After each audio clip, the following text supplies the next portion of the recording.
Merit స్కాలర్షిప్లు, అత్యాధునిక వసతి సౌకర్యాలతో భోజనాలు, బంపర్ ఆఫర్లతో 50 కోర్సుల్లో సీట్లు గ్యారంటీ ప్రకటించింది మన కాంచీ యూనివర్సిటీ. ప్రముఖ కంపెనీల్లో ప్లేస్మెంట్ అవకాశాలు. ఇంకెందుకు ఆలస్యం? వెబ్సైట్ ని సందర్శించండి. వివరాల కోసం నంబర్లకు కాల్ చేయండి.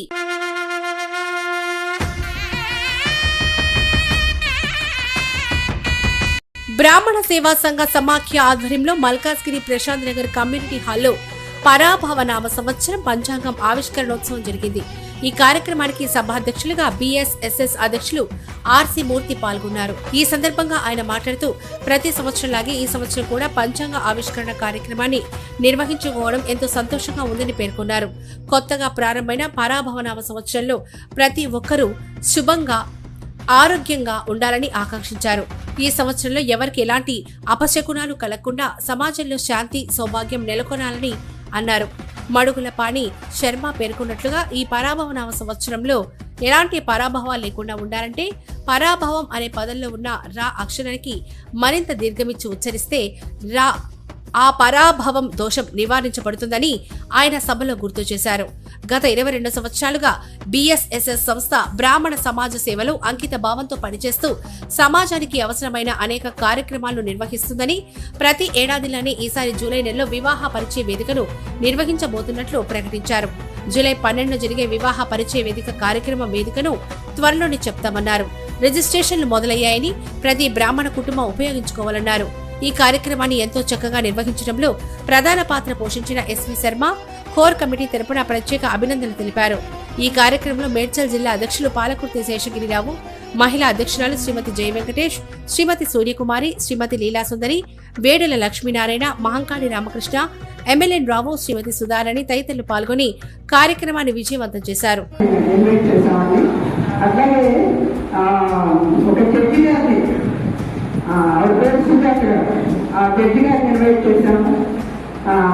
అట్లా ఇంకా పెద్ద పెద్ద మహిళల్ని ఇన్వైట్ చేసి వాళ్ళని సన్మానించుకున్నామండి. మాకు అనంతలక్ష్మి గారు గౌరవ అధ్యక్షురాలు ఆవిడ చెప్పారు ఏమనంటే మహిళా దినోత్సవం చేయవలసింది మహిళలు కాదన్నా పురుషులు చేయాలి, మహిళల దినోత్సవం పురుషులు చేయాలి అని అన్నారు. మన మూర్తి గారు తర్వాత శర్మ గారు వాళ్ళిద్దరూ చేసిన కృషి స్పెషల్గా చెప్పాలంటే ఈ ఏరియాలో ఉంటారు కాబట్టి శర్మ గారు వాళ్ళ ఫ్యామిలీ, వాళ్ళ మిస్సెస్ కోఆపరేషన్, వాళ్ళ మోడల్ అందరి కోఆపరేషన్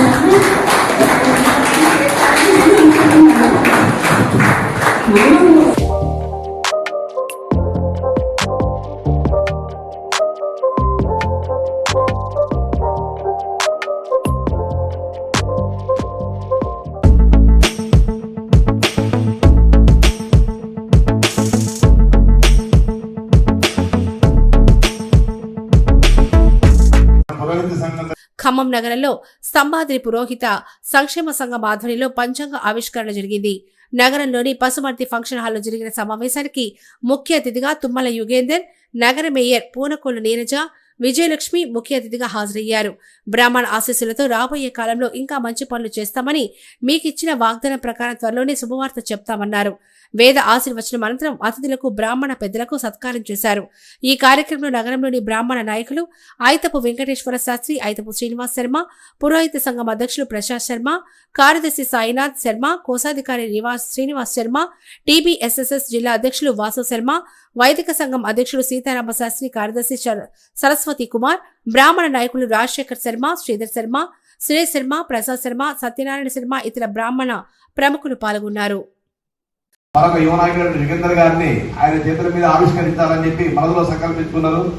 తను చేస్తున్నటువంటి ఈ యొక్క కృషి ఎంతవరకు వచ్చింది ఆ విషయాలు కూడా మనకు చెప్పి తర్వాత నెక్స్ట్ యుగేందర్ గారి చేతుల మీదుగా మరియు మన బ్రాహ్మణ నాయకుల చేతుల మీదుగా పంచాంగ ఆవిష్కరణ కార్యక్రమం ప్రారంభమవుతుంది.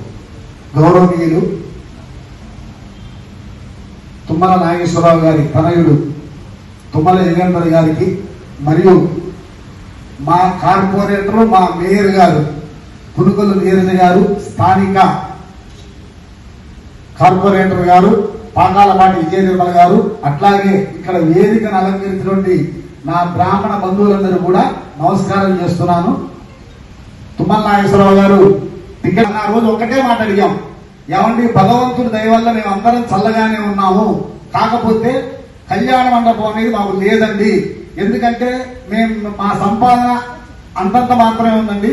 1,50,000 2 లక్షల రూపాయలు పెట్టి మేము కళ్యాణం చెల్లించాలంటే మా వల్ల కాదు. చూస్తూనే ఉన్నారు ఈ బ్రాహ్మణ బజార్లో మీరు ఇల్లు 10 మంది ఇంట్లో పోతే ఇంకో 10 మంది బయటికి రావాలంటే ఏదైనా ఫంక్షన్ జరిగితే మా యందు దయ ఉంచి ఎట్టి పరిస్థితుల్లో అయినా మాకు శాంక్షన్ చేయండి అంటే ఆ రోజు ఒకటే మాట అన్నారు వాళ్ళు. నాకు గవర్నమెంట్ వచ్చినా రాకపోయినా మీరు గెలిస్తే మీకు అది చేస్తా అన్నారు. ఆ పనిలోనే ఉన్నారండి ఆ రోజున. ఆ రోజు మీ పెద్ద మనసుతోటి మేము అడిగిన ఈ చిన్న కోరిక కనుక తీర్చినట్లయితే మా కుటుంబాలు మొత్తం కూడా ఎప్పుడు మీకు తప్పకుండా మీరు ఉన్నంత కాలం మా ఆశీస్సులు మీకు ఉంటాయి.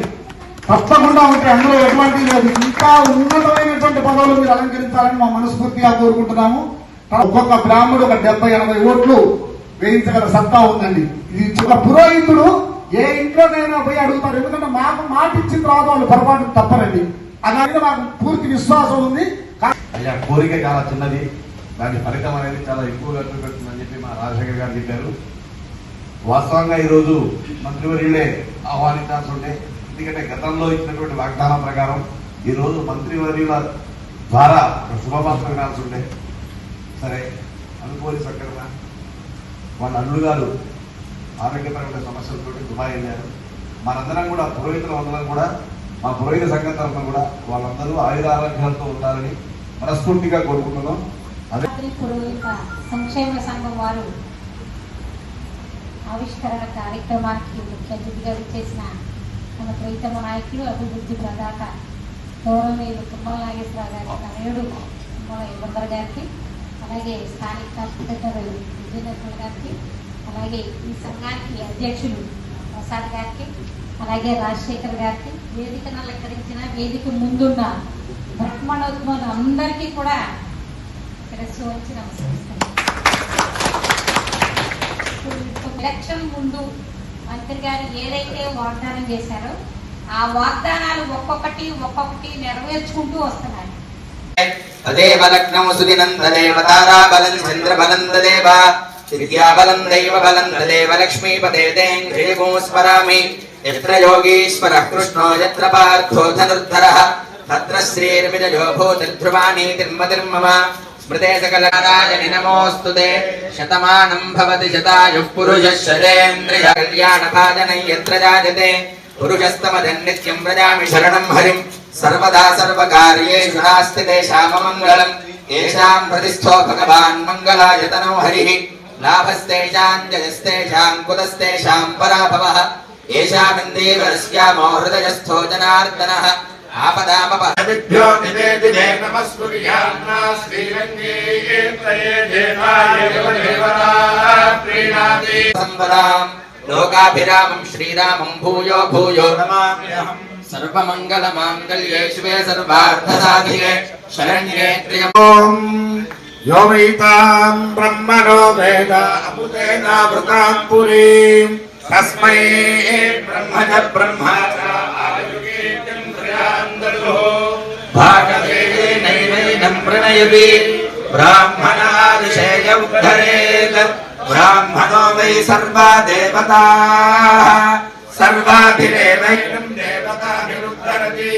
యావతీర్వై దేవతాస్తాః సర్వా వేదవిబ్రాహ్మణేవ సంతి. తస్మాత్ బ్రాహ్మణే పర్యాప్య అనంతరాయాయ సర్వస్తోమోదిరాత్రముత్తమః భవతి సర్వస్యాప్యై సర్వస్య నిత్యై సర్వదేవదేవాప్నోతి సర్వం జయతి. మనోవాంఛ మనసిద్ధిరస్తు శరీర పరిపూర్ణ. అలా ప్రస్తుతం నెట్ యుగంలో ఉన్నాం మనం. ప్రతి ఒక్కరికి కూడా ఏ మారుమూల ప్రాంతంలో ఉన్న చిన్న సంఘటన కూడా మనకు తెలుస్తుంది. కానీ దాన్ని చూస్తున్నాం కానీ స్పందించలేని పరిస్థితుల్లో సంఘం కావచ్చు, టీవీఎస్ఎస్ కావచ్చు, నియోగి కావచ్చు, వైష్ణవ్ కావచ్చు, ఏదైనా కావచ్చు. ఒక బ్రాహ్మణుడి మాట్లాడితే దాన్ని మనం ఈ రోజు వరకు కూడా దగ్గర 4-5 రోజులు అయింది. ఈ రోజు వరకు కూడా మనం ఒక అధికారిక ప్రకటన చేయలేకపోయినా చాలా బాధపడుతున్నాం. దయచేసి చిన్న విన్నపం ఏమిటంటే సంఘ పెద్దలు ఎవరైనా కానీ, సంఘ సభ్యులు కానీ మన కోసం చేసేటువంటి చిన్నది, దీనికి మనం ఎక్కడికి పోవట్లేదు, ధర్నాలు చేయట్లేదు, రాస్తారోపణలు చేయట్లేదు, కనీసం ఒక ప్రకటన మనం విడుదల చేయకపోవడం చాలా బాధాకరం. దయచేసి భవిష్యత్తులో ఇప్పుడు మీరు చెప్పారు సంఘం ఐక్యంగా ఉండాలి, సంఘం ముందుకు రావాలి, ఏది రావాలన్నా కానీ ఎప్పుడు వస్తుంటే మన యొక్క యాక్టివిటీస్ బట్టి ఉంటాయి. మీరు వెంటనే కనుక స్పందించి మరునాడే ఒక చిన్న పేపర్ స్టేట్మెంట్ కావచ్చు, ఏదైనా సోషల్ మీడియాలో, పేపర్ కాకుండా పర్లేదు, సోషల్ మీడియాలో అయినా మీరు ఖండిస్తూ ఒక వీడియో, ఎన్నో రీల్స్ పెడుతున్నారు ఇన్స్టాగ్రామ్ లో ఓపెన్ చేస్తుంటే ఒక అద్భుతం అవపడుతుంది. ఈ పురోహితుల్లో ఇంత చైతన్యం ఉందా? ఏ చైతన్యం వస్తుంది? సెల్ఫ్ చైతన్యం వస్తుంది, కానీ సంఘ చైతన్యం రావట్లేదు. దయచేసి ఒకటి అర్థం చేసుకోండి, మీరే పెట్టండి, ఒక చిన్న వాయిస్ పెట్టండి, దీన్ని ఖండిస్తున్నాం. యువత బాగా నడుము కట్టాలి. ప్రతిదానికి వాళ్ళు బాధ్యత తీసుకొని కనుక వచ్చేటైతే సాధించలేదంటే లేదు. మన కార్యక్రమం ఉంటే పెడుతున్నాం, కానీ ఇలాంటి కార్యక్రమం అంటే ఆ పోదాలే వద్దాలే అనేటువంటి భావన ఉన్నట్టుగా కనపడుతుంది. అలాంటి పరిస్థితులు ఎక్కడ ఉంటే మనం ఏదైనా సాధించగలం. అందుకని అందరూ కూడా గమనించి ఏదో చెబుతున్నారు అనుకోకుండా ఎక్కువ సంఖ్యలో వచ్చి సభను జయప్రదం చేయటమే కాకుండా మంచి కార్యక్రమాల్లో పాల్గొని నేనున్నాను మీకే ఇబ్బంది లేదని చేసేటైతే మనం ఏదైనా సాధించుకోగలం. అయితే నా ఆలోచన ఏంటంటే ఒక బ్రీజ బ్రాహ్మణుడు ఎవరైనా ఇబ్బంది పడుతున్నప్పుడు మనం సహాయం చేయడానికి ముందుండాలి. మనలో ఐక్యత లేదు అంటారు, ఉంది, లేకపోతే ఈ రోజు ఇంతమంది వచ్చేవాళ్ళు కాదు. ఐక్యత ఉంది. అలానే ఏదైనా సహాయం చేస్తామన్నా కూడా మేము ఉన్నామని ముందుకు వచ్చేవాళ్ళు కూడా చాలా మంది ఉన్నారు. వారందరికీ మరొకసారి ధన్యవాదాలు. లేదు లేదు అని చెప్పి మనం దూరం తీసుకోవడం కాదు, ఐక్యత. అయితే పూర్వం నుంచి కూడా గురువు గారి దగ్గర నుంచి కూడా మన పురోహితులందరికీ కూడా ఒక ఐక్యత అంటూ ఉండాలి. ఎందుకంటే నిరంతరం కూడా పూజా కార్యక్రమంలో బిజీగా ఉంటాము. అందరం ఒక దగ్గర కలిసేది ఇలా సంఘం ఉన్నప్పుడు మాత్రమే. సంఘం అనేటువంటిది లేకపోతే ఏ పురోహితుడు కూడా ఇలాంటి కార్యక్రమంలో కూడా కలుసుకోలేడండి. ఒక 2 సంవత్సరాల కాలంలో కూడా కొన్ని అనివార్య కారణాల వల్ల కొన్ని కార్యక్రమాలు చేయలేకపోయాము. అందులో ప్రధానంగా మనం ఈ సంఘాన్ని ఎన్నికల పద్ధతిగా ఎన్నుకున్న దగ్గర నుంచి కూడా మనం పంచాంగ ఆవిష్కరణ కానివ్వండి, అలానే కార్తీక వనభోజనాలు కానివ్వండి, లేని వాళ్ళు బ్రాహ్మణులు అంటే తక్కువ వారు కాదండి. పరశురాముడు ఒకసారి గొడ్డలు పట్టుకుంటే ప్రపంచాన్ని మొత్తం కూడా సాధించి వచ్చాడు. అలా కాదు, అలా ఉండకూడదు. పురోహితులు ఒక్కసారి ఆగ్రహం కలిగిందంటే ప్రపంచం మొత్తాన్ని కూడా పరశురాముడు లాగానే ఖండిస్తారు. కాబట్టి అలాంటి ఆవేశం వద్దు, మన హితాన్నే కోరుదాము, ధర్మబద్ధంగానే ప్రతి ఒక్కరిని మారుద్దామని చెప్పేసి మన ఋషుల దగ్గర నుంచి మనకి ధర్మమైనటువంటి బోధన చేయండి, మీకు యుద్ధం వద్దు, ధర్మం మాత్రమే చెప్పుకుంటూ తిరగండి అని చెప్పి మనకు ఆలోచన ఇచ్చారు ఋషులు.